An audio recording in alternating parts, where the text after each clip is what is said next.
Vamos então determinar a sombra de um cone, neste caso um cone invertido com base horizontal, em que o vértice tem menor afastamento do que a base. Eu proponho, antes de visualizar este vídeo, que se visualize o vídeo da pirâmide com cone, com vértice, aliás, com vértice com menor cota do que a base, porque o raciocínio é o mesmo. A única diferença é que a base da pirâmide tem vários vértices, tem vários pontos, e no cone nós só temos uma circunferência, então somos nós que temos que terminar esses pontos na base. Mas o raciocínio em termos de sombra projetada e terminação da linha separatriz luz-sombra é muito parecido, e é necessário compreender como é que se termina a sombra de uma pirâmide para depois conseguir terminar a sombra do cone. Então, nós temos aqui o cone com uma base horizontal e com um vértice então com maior cota do que a base. Passei as tangentes, uni aqui ao ponto I. Isto é um desenho 3D. Ora bem, então o que é que está iluminado tal como era na pirâmide? Com esta posição. A base de maior cota, ou seja, a única base. Esta base e esta zona aqui do cone, que vai até aqui a esta geratriz SV. Já vamos terminar. Portanto, o que está iluminado será a base e esta zona aqui à esquerda da geratriz SV. Ou seja, não esquecer que a luz vem de cima e do lado esquerdo, portanto, são sempre as áreas que estão do lado esquerdo, nas faces que estão iluminadas, e quando temos uma base virada para cima, essa está completamente iluminada. Então, passamos as tangentes. A primeira coisa que nós vamos terminar são os dois pontos de tangência, onde as tangentes tocam na base do lado de fora, não é? Do lado dos pontos da base estão mais do lado de fora. E agora, contrariamente ao que eu fazia no cone com a base horizontal com menor cota do que o vértice, nós vamos buscar os pontos do lado direito. Nesse cone com base horizontal com menor cota do que o vértice, íamos buscar os pontos do lado esquerdo da base. Neste caso, nós vamos buscar os pontos do lado direito e eu já explico porquê. Então, a minha sugestão é que nós comecemos aqui sempre no vértice, para determinar então a sombra projetada, que terá esta configuração que já vamos ver em baixo, ou a seguir.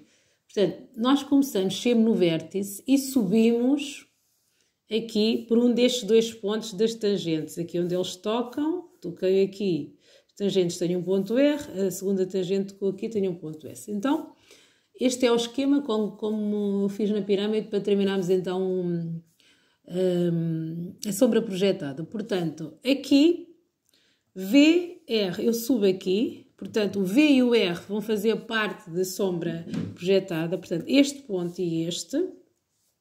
Eu vou buscar aqui esta zona da base do lado direito e tenho terminado 3 pontos. Na pirâmide nós tínhamos os pontos, aqui não.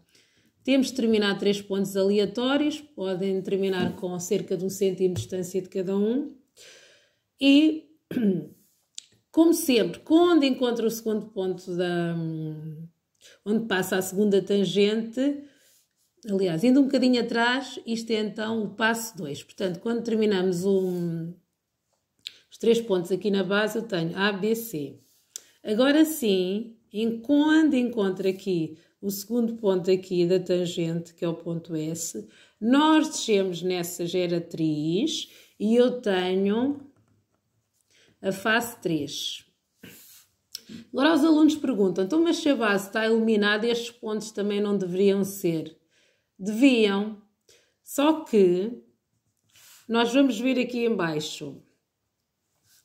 Portanto, aqui eu tenho o VS1, já sabemos que o V vai unir aos dois pontos aqui, onde passam as tangentes, portanto, ao R e ao S. Os 3 pontos que eu terminei estão aqui, A, B, C. Os 3 pontos aleatórios. Ok? Agora temos aqui uma questão. É verdade que esta zona aqui também faz parte da zona iluminada, mas ela estaria aqui. Eu vou só fazer aqui um esboço. Nós teríamos aqui estes 3 pontos. E nós já sabemos, também na vida real, a sombra é opaca.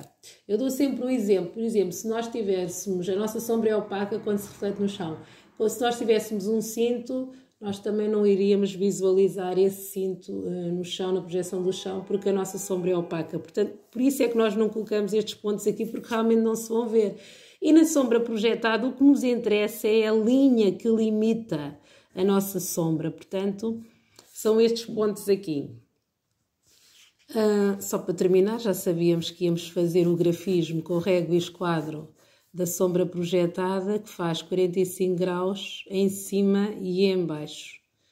Ok, indo outra vez aqui acima, nós então temos aqui, eu já fiz aqui o esquema para terminar todos os pontos da sombra projetada. Portanto, comecei em V, começamos sempre no vértice, subimos no primeiro ponto de tangência, VR, vou buscar aqui 3 pontos, fui eu que os terminei, A, B, C, encontrei o segundo ponto de tangente e fecho a linha em V.